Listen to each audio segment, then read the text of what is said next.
What are we jamming on now, Jay? What are we jamming on now? It looks like when that first popped up, I thought I was looking at what the fuck was the name of it? Savage? What the fuck was Savage Planet? I thought I was looking at a Savage Planet. No, not at all. Screenshot. So this game is Mother Gunship Forge VR. First of all, wow. Second of all, have you heard of this? No. Oh. I mean, I've heard of VR. I like it. Dude, so I'd never heard of this game. Never heard. Apparently, there's like a 2D version of it out on PC or something. Never heard of it. But well, Jesse, my initial, the most important question here is, Jay, why are you talking about a VR game? That's not on Quest. Hey, I mean, this is definitely on Quest. This is on Quest 2? Yeah, this is on ours. Who is ours? The same, like MetaQuest 2 that we have, that we both have the same version of. Okay. Just clarifying. I'm just clarifying. Yeah, man. No, I have not heard. I've not heard of this. I'm shocked, first of all, because I thought you would have heard of like everything on the VR about now. But yeah, I was shooting shit. You know better.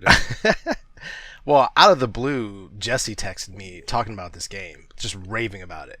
And once he added those magic little words, it has co-op, better known as Us Against the World mode, I was in. And it's like roguelike game in VR with like truly amazing weapon building choices as you go along. Similar to like Hades, but only with guns and in first person. And it is absolutely amazing. You have guns on either hand, and there's different things you can do with them and different modules you use to stack on and connectors, and each one has its own set of statistics you can kind of see behind me in a little screen. And so you can choose to have like one. It definitely looks a like a what would be the adjective? Amalgamation's too simple, like a hodgepodge. It's like I'm trying to think of a good adjective for it, but yeah, it looks like very, very fucking duct tape and. But it's done really well done. So like each connector adds in, and you're looking like, what should I add to here? Should I add something that modifies my fire rate, or should I add something that actually is another gun and shoots another set of projectiles in a different direction? And it's, like I said, very similar to Hades, where you have a bunch of enemies come at you in waves in a big room, and then once you clear all those enemies, you have choices of like, which of these things do you want to add in? Do I want to add a mod that, maybe I only have one space on my left hand for this one, or this was, this gives me more health, and it's a blast, and it's co-op. So when me and Jesse played, like we're like side by side, and we're taking on like even more enemies than you do on your own. It's I just can't say enough about it. I made it to the last boss. Me and Jesse both made it to the last boss. I still haven't beat it yet, but I will keep playing over and over again. You guys played the whole game through together? Yeah, we did. Yeah. But I would continue playing it just because of the weapon choices you have. Like there's one time I decided to put all the mods on one side and just use my left hand as kind of like a shield, and that was crazy because my weapons were probably like 9 feet tall or something like that because of all the modifications and everything. But it was so amazing to watch like the various bombs and grenades and shotgun shells going off at once because of the way I'd built it, and it's just so fun. And the VR itself is well done, so where you're dodging, you're moving, like you gotta get out of the way of projectiles, so it's not just like static, and you really feel like you're in it. And it's one of the most addictive VR games I think that I found on the platform. I get tired of wearing the headset after like an hour, and I'm like, I need to take a break. This game, I'm like pushing it, like I got to keep playing. I want to come back and play some more. It's that type of game to me. Wordman, yeah, that's cool. Yeah, I haven't heard of it. It's not Oculus native though. It's PC. It has you said PC a 2D PC. They don't have a PC. Yeah, VR. I don't know that much about the background. I just know that there was a 2D version before it came to VR, and I was like, it's on VR. It's great, but highly recommend. Highly recommend. How long's it been out? I'm just curious because we talked about that.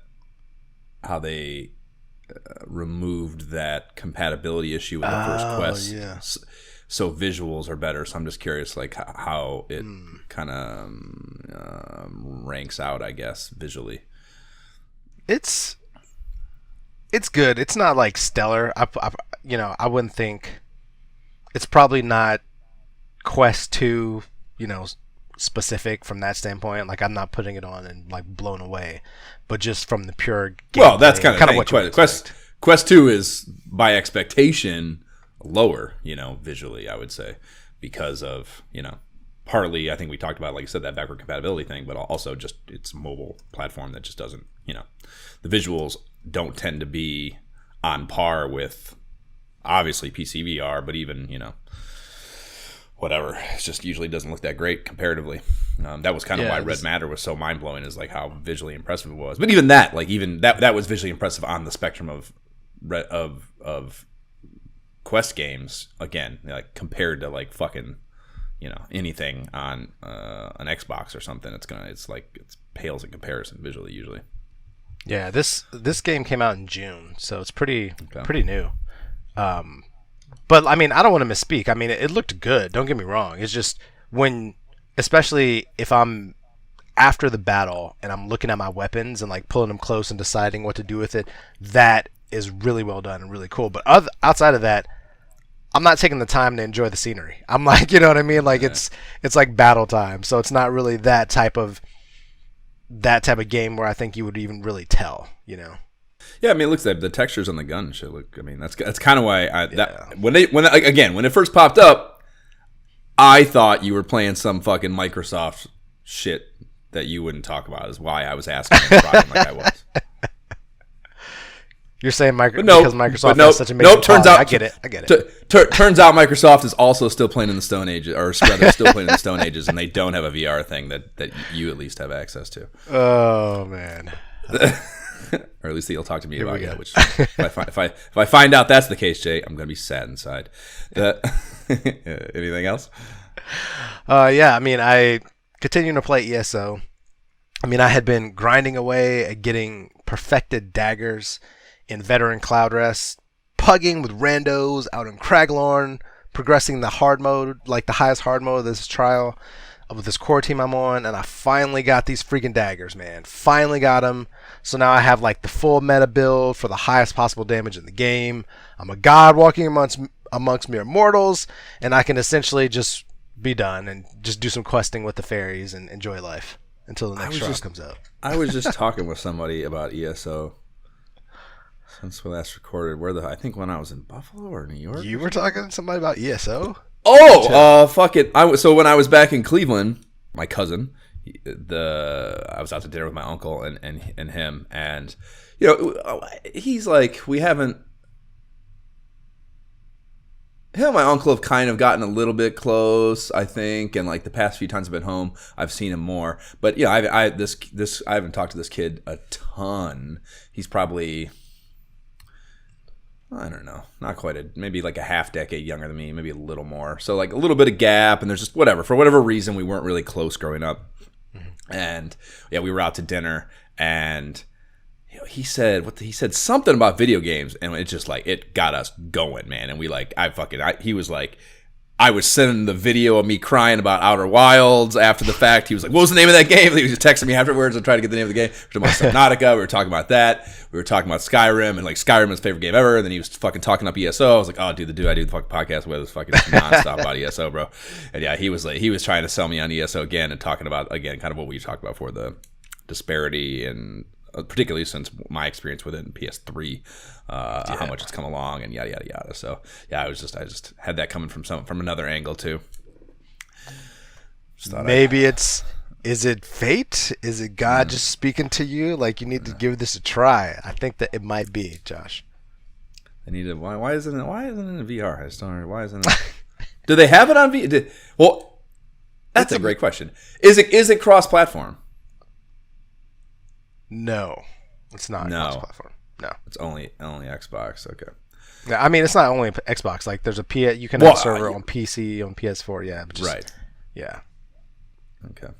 Unfortunately. Yeah, because there's zero doubt in my mind that there's a PC VR mod.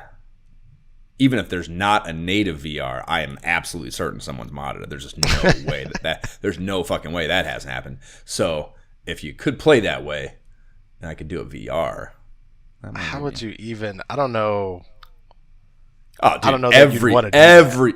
Everything on PC has everything has been modded for VR. There's a way to do it in VR on PC. Clearly, it's just so customizable that someone is, and any game that popular, the only thing preventing it is enough human beings having the carnal desire to play it in VR. Is the only thing stopping any PC game from being in VR. Is just enough human beings clamoring for it before someone does it. And a game like that, we eclipsed that a long time ago.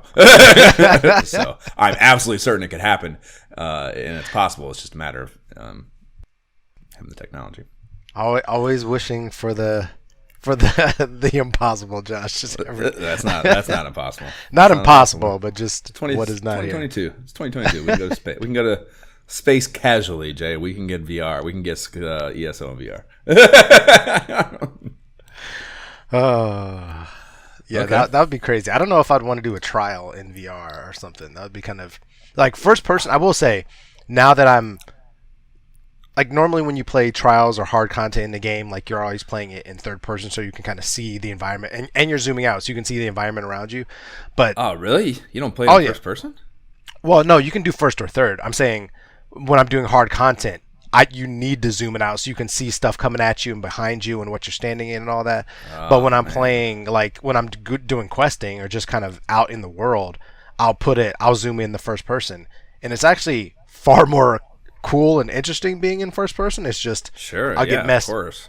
But like I don't mind it then because I'm so powerful. I can kill most things out in the world that are just whatever. That would be cool. You have played trials. You have played Skyrim in VR, right? You have Skyrim VR. Okay, yeah, for sure. Yeah. Okay. Yeah. Anyhow,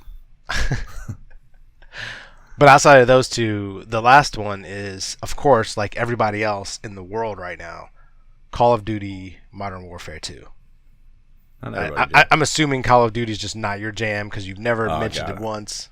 I've tried it before. I hated it. It was so bad. Oh man, I've had several Call of Duty games. Even like the first, when we bought our Xbox One, the first time, I bought a console since I was in high school. We bought Call of Duty Ghosts, and I played all the way through that, and tried to PvP. I played the PvP. I was terrible at the PvP. But I love the game. It was a great game. And so I've played Call of Duty games. I've always liked them, but I've never been like the huge Call of Duty fanboy kind of into it. I hadn't bought a game since then, so maybe it's been like, I don't know, it's been a good 4 or 5 years since I've played a Call of Duty game, really, outside of Warzone. I take that back. I played Call of Duty Warzone because that's more of like Battle Royale, and it's fun. But I just haven't been heavily into it. But there's just been so much hype. Obviously, working at Microsoft, being in the industry, like, the usage of this game is just ridiculous, and so I'm like, I that much hype, I dive in and play it, and it's really good. I mean, I'm definitely not great at it. We had a coworker gaming session yesterday, and I was just getting whooped, man, just getting destroyed. I had to it was so bad I had to switch and play some Halo afterwards and feel better about myself since I'm far better at that game than Call of Duty, because just people are ridiculously good at Call of Duty, and it's impressive. It's a fun game, but I suck at it. Yeah, no, I mean, it's that they make a new one every year, don't they? It's like Madden, isn't it? But it's different. But like they have, it's not like Madden's where everything is like the same. Like they change it up. Like even the versions I've played have been vastly different. Like the story is clearly very different. I can't really speak to how the PvP has changed because I haven't been that much into it. But the stories are always different and unique enough to where I'm like, yeah, I'll play another. That's kind of why I was like, yeah, I'll play another Call of Duty game.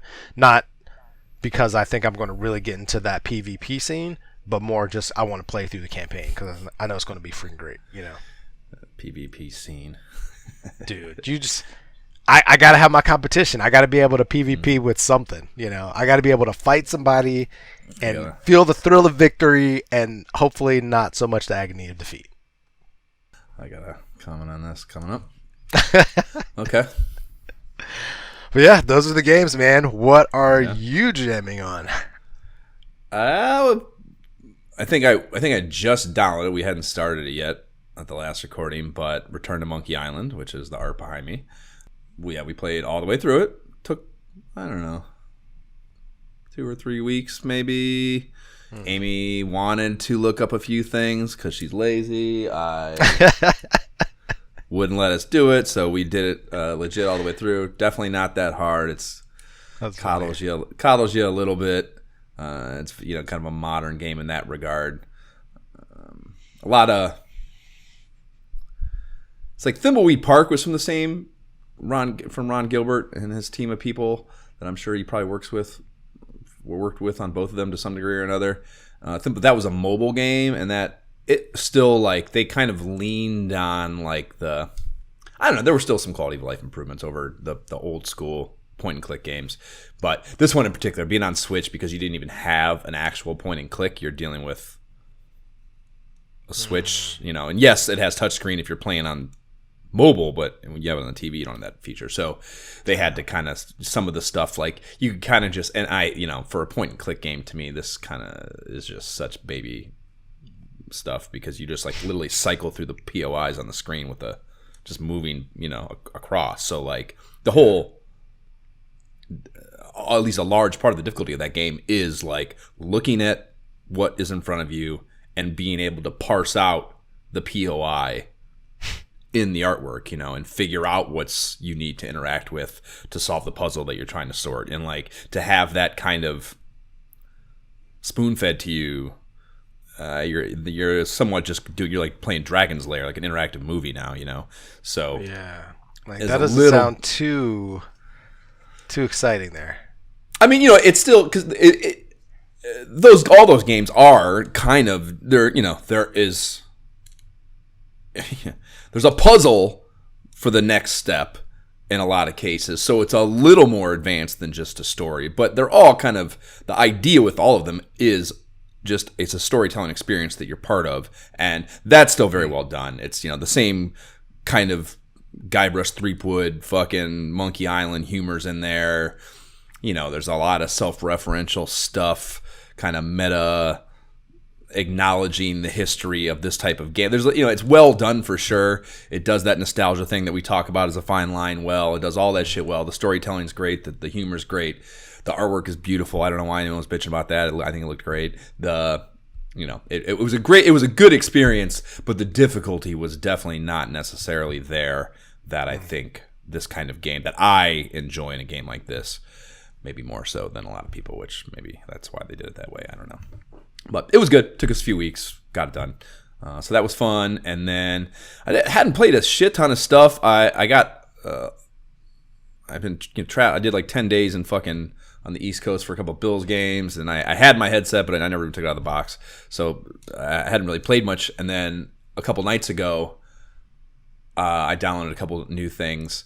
One off the Rough Talk VR did a podcast or did a review on Puzzling Places, which is a puzzling game, as you might imagine. It's actual puzzles. So it's 3D puzzles, though. So, I mean, I don't even know where to begin with this. It has like a ton of different things you can do in it. It's like it's kind of very similar to, did you ever end up playing that Cubism game or no? No. So you can it at least natively exists in just kind of this empty, serene space. So it's, again, kind of one of those, like, very relaxing. You can lay down and do it and just kind of fucking chill out and VR. And this has the pass-through, and this is the first time I've used this. So it's pretty wild, dude. First of all, you can map your whole room. So I did that, which was new and I hadn't done before. So you like literally get up and you're walking around, you're painting the walls, telling it where the walls are. You can do surfaces and objects and things to like build your space. You make your couch, so your couch is now like kind of like the stationary guardian, but anywhere on your couch acts as that now. You can make your desk, so that's like the workspace where you would put things, and then when you go to your house in the main UI, the menu where you pick your stuff, that area that you're in, the couch and the desk you map are now in there. So you're like sitting on a couch in, like, I have the crystal fucking whatever that, it's like a crystal area. There's like purple crystals all around. It's like this real big open valley kind of thing. So that stuff's in there now. So yeah, you can build all that out, and it like acknowledges and puts that in your VR space, which is just just that alone, even not taking into account the fact that you can see now everything. Like I'm playing the puzzling game, Amy's making dinner, and I'm like, she's talking to me, and I can just look at her and like interact. So like the chief reason I'm bringing this up is you talk often about like how it walls you off from the world that you can't wall yourself off from. This completely changes that, And granted, you have that gray pass-through shit, which is the big difference between the Quest Pro and this, is that goes away. It's color in the new one, and that's obviously a big difference. So, it's not... I mean, you can still move around safely. Like, it's definitely not so, like, shitty looking that it, obstructs your view or what you can see. But it's it's not perfect that... It's got like a little bit of that fucking vibratingness to it, but and it's obviously in black and white. But again, plenty good enough to interact with the world. You can reach and grab something. You can certainly look at someone and talk to them. You can see what they're doing. Yada yada yada. So that is the biggest thing I hate. It's like the kids need something or anything. It's like I gotta take this all, put it down, then decompress in the world, yeah. And obviously that's you can't do this with every type of game. It's a certain type of like relaxing experience game, but there are plenty like that. Demio, I tried it with Demio. Yeah, I couldn't get it to work really. It was a little fucking wonky for Demio. So I don't know if I just need to troubleshoot that more or I don't know what's up with that, but yeah, I couldn't get it to work too well for Demio. But for the puzzle game, it worked fucking great. And like the puzzle says, yeah, you pick these 3D models basically. Of all different kinds. Like I did this haunted house one, and this like 18th century chapel of some kind was another one I did. And you select it, and then you can pick all these different puzzle piece number options. Do you like 25, 50, 100, 200, 400? I think are the different options. And if you think you're doing like, so if you like say you were going to fucking Target and you're gonna get a puzzle to do with the kids, like 400 piece puzzle is like nothing in like a normal, but 400 pieces in this shit is fucking nuts, dude. Like it tells you like your first one, like definitely do 25 or you'll probably just stop playing this game. And it is like once you pick the number and then it just drops these things in a grid in front of you, or like kind of just in the space in front of you, and it's like a little bit overwhelming, especially with a really high count, And you have these reference photos that you can turn off if you want, but there's these reference photos of all different angles that are kind of like in a half circle in front of you for you to reference while you're doing it. And then you're just very like Cubism. You're just like literally grabbing a piece and like trying to interlock them together. Like, okay, maybe that works, maybe it doesn't. You can set it over here and like try more, and then like have like a little piece of the puzzle working here, set that aside, and like try another piece, and then eventually join the like it's it's exactly like a puzzle in a 3D space with 3D models, and it's fucking the music is again just like an incredibly soothing experience, like a really really fucking fun thing, and like it was funny, like the Rough Talk guys kept talking about it too, but like when you like I don't know, I have no idea what kind of science goes into this, but like the little noise that it makes when you get one to work is like the most fucking satisfying thing. So yeah, like they really crushed like the little tiny, I don't know, little fucking whatever category of game experience that fits into. They nailed that perfectly. So yeah, that's really cool. It's like $14.99, I think, and then it's got however many puzzles. They got little tiny add-on packs you can download all the time. I guess they even have like a subscription thing. I think like a $4.99 a month, where I guess they're essentially releasing new packs every month. Which I'm sure it's not hard. They just take a 3D model and fucking cut it up. So yeah, but a lot of cool shit with that. So that was one I downloaded, and then the other one I downloaded, Among Us, came out on VR. What? This you last played week. that in VR? Oh my god! So I downloaded it. It was only $9.99, which is pretty inexpensive. So that was not a tall hill to climb. So I downloaded it, and like I've never played this before ever. So I download it. I do the tutorial, and I'm kind of like, okay, like you gotta like interact with shit. You gotta like they kind of explain obviously the two different teams you can be on. The fucking the what is it called? The imposters or the crew. They explain how you do the jobs and how you can kind of like feign being part of the crew if you're an imposter to kind of like trick people and stuff. So you do the little tutorial. It's like maybe a 10-minute thing. I do all that. I'm like, okay, like I think I get it, So like I click over the thing and I go into a game, and I almost had an anxiety attack immediately. Like, it dropped you in, and I was like, they were like waiting. I guess the room's got to fill up before they can start the game, so everyone's waiting in like the main area for enough people to, and I think I was the last one we didn't have to wait. Like the second I came in, like, okay, let's go. And like, first of all, you're a million people talking, which I hate that about multiplayer games. It's just like a bunch of it's like chaos, audio chaos. And like, so I go to the thing and it starts and like I was an imposter. I think one of 2 imposters. So I'm like, fuck, that's like way more responsibility. And like, so I'm like, I start running around. I'm like, okay. And like, I'm fucking trying to kill someone. And like, I kill someone. I'm like, okay. And I point the body out like, okay. Trying to like, again, like, okay, yeah, I was in there, but I found them kind of idea. And then I think I got into a gate a little bit, whatever. Or no, I got into a gate and found someone, then killed them. And then when you kill someone and point out a body, and like this wasn't in the tutorial, like it just drops everyone back in the main room. So now we got to talk about it. And it's like, that experience, I just left. I was like, I can't do this. Oh my gosh! I can't fucking do it. It was like, first of all, the one kid screamed like, "This is sus! That's sus!" I was laughing my ass off about that. But yeah, like you're like, I don't know. I just couldn't. I don't know. I can't. It's too. It's not. I don't know. It would be a lot more fun, I'm sure, with a smaller group of people that I know. So it's like a cohesive conversation and. Whatever. You're interacting with, like, what you at least perceive to be in your fucking spectrum of judgment, well-rounded human beings. But what was going on in that room, and it was like, I don't even know how many people it was, 12, or I think maybe only, I don't know, something like that.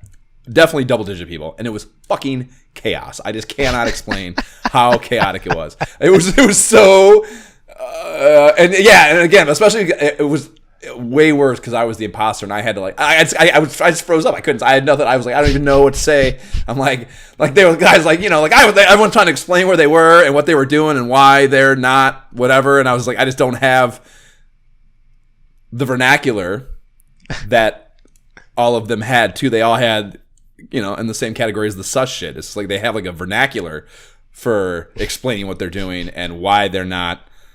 The sus shit, I can't. My daughter just says stuff is sus now because of that game. Like, I know, yeah, I know. And I'm telling you, I was laughing. That's exactly what I was laughing about when I was in there. Yeah, it was just, I don't know, dude. It was so, it was so fucking overwhelming. It stressed me out so badly, and I haven't touched it since. I can't believe you paid $9 in VR for a game that is free to play everywhere else, and then you dropped it. Definitely way better in VR. I mean, it's especially for that, because you're like, you go into the ducks and shit, like, and like the idea, the one of the things I always talk up about VR is kind of the communication and like there's a completely different, at least for me, I guess maybe this isn't applicable to all human beings, and every experience is different, and what you value in communication, but like the idea that like you are a 3D organism in the space and you look over and have a conversation an intelligent conversation with someone and exchange ideas to another 3D organism in the space. And like, there's something about that is completely different than whatever in a fucking, on a flat screen. It's just different. Communication is different.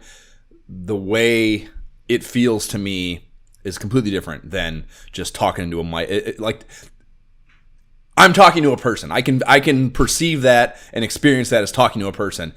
If I'm talking to someone on a flat screen in a multiplayer game, it's just two people on fucking these headsets talking like a phone call. It's a phone call. Like, they're completely different experiences to me.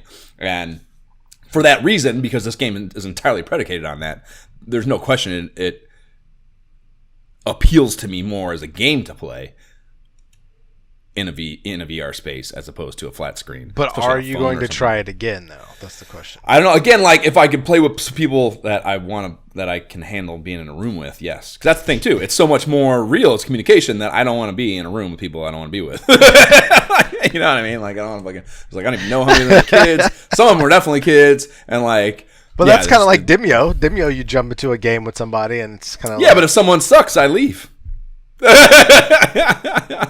Or I mute them. I mute a lot of people on Demio, like a lot of people. Well, I mean, I feel like that might be different then, or maybe I just didn't play Among Us enough because I didn't.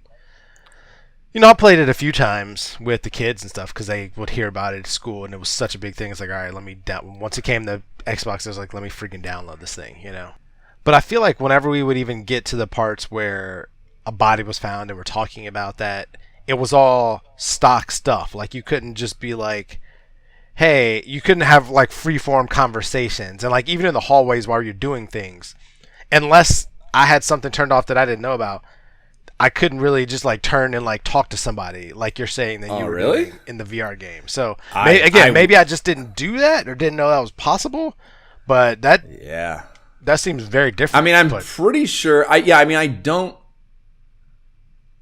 Maybe we couldn't. I didn't. I got out. I was too stressed out and got out of there too soon to really parse that. But I don't know. I guess maybe we couldn't talk until we got into the like post body found talk it out room, Because I don't remember being sense. I don't remember being overwhelmed by people talking until then. Yeah. So maybe that's true. But even then, that's still different. That would make sense. That would make. I think that would be smarter because then it is just about behavior, because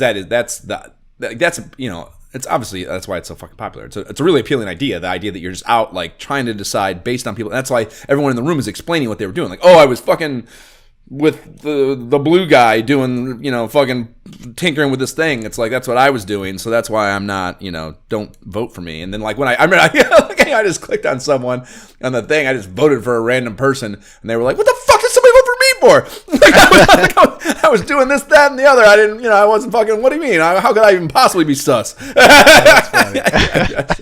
So there is, there's, I don't even begin to contradict the potential for fun there, and like it's a good idea. Again, it's just that fucking multiplayer thing, which is a million people talking, like fucking everyone's buzzing around, like fucking, like fucking, I don't know, like a goddamn. It makes me. I equate in my mind to like a really chaotic atom, just like a million fucking. That sounds more chaotic than on the screen, just like chat bubbles that you can read, so at least you can kind of read them sequentially versus just like people talking. But that's cool. That's cool. But cool idea, and like I said, I can certainly see playing with a group of people that you like hanging out with would be a really, really fun experience. Yeah. So there's that, and then the only thing, it's not out yet, but the only other thing, the Myst walkabout course drops on the 15th here in a few days. Jay. There's a Myst course? Oh my yes, dude, and it's like... So that terrible game, why does that game get its own inclusion into Walkabout? I don't know. First of all, it's the highest selling PC game of all time and has been for 30 years because it's a great game. That's the first reason. But we bought it. We bought it too. That doesn't mean it's a great game. It's a terrible game. But it's a great game.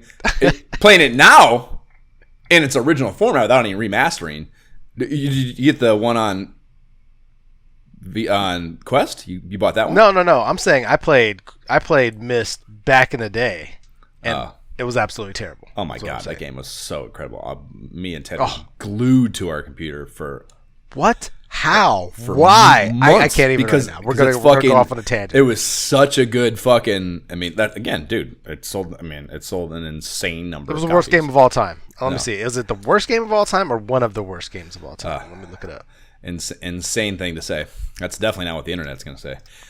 So look at find it's like whatever. Like what's the most universal video game judgment entity? Metacritic or something? I bet it's like 98% or something. No way. IGN, maybe IGN. I don't know who would have been the PC Magazine or something. Get PC Magazine's rating. Google that. What's PC Magazine's rating for Myst? I don't really care because my rating matters more than or theirs, PC Gamer. Maybe that's what it was called. PC Gamer. It's terrible. PC Gamer Myst rating. Mixed. 4 out of 6. 2 out of 6 negative. 4.5 out of 5 from PC Mag. 78% Metacritic. 68% PC Gamer is way lower than I would have guessed. Exactly. It is nowhere near. The game sucks, man. Awards. Games 100. Game of the Year. Yeah, those people are wrong. Broke. Satellite Award for Best Interactive Product Video Game. How? Because it's a fucking incredible game. It's an incredible game, an incredible story. I mean, I did not do drugs in the 80s. I was a child. But whatever these people were doing while playing that game, I wish I was able to access that, to enjoy it in a similar fashion. In any event, that's all I'm going to say about that. There's zero debate. It was the most visually impressive game to date of its time. It literally all it was visuals. That's all it was. No, it was puzzles and storytelling. Also, oh my gosh. Yes, there was no shooting shit because it was not an action game. It's not supposed to be. But no, it was it's credited by many PC gaming historians, I guess is the way to term that, as the thing that standardized, or it was the piece of software that standardized the general public's perception of a need for having a CD-ROM in their desktop. Being able to play this game, that doesn't make it a quality game, though. Yes, it does. That many people wanted it. That's the point. That the demand was so high that it changed the media with which people chose to do their personal computing. They did something right. They had some stunning visuals, and everybody was like, holy smokes, I gotta have one of these because I want to be able to see and play games that have this type of visuals, but give me something that's actually good. That was my take on it. I'm sticking to it. Yeah, that's totally wrong. Jay. But anyways, that's neither here nor there. Visually, it's still an impressive thing when modernized, and I actually haven't played because I'm not gonna, It's $30. It's way too expensive. It needs to be. That should be like $10. The remastering on Quest VR of Myst. So I haven't played that, but I haven't played it period since the mid to late 90s. So I'm sure it's been modernized, and probably a lot of the clunkiness of what would be an old kind of click game would be smoothed over a little bit in that. But I haven't tried it. In any event, the everything I've read about the Myst course is like they have built puzzles into the putt-putting, which to me, oh my god, like fucking.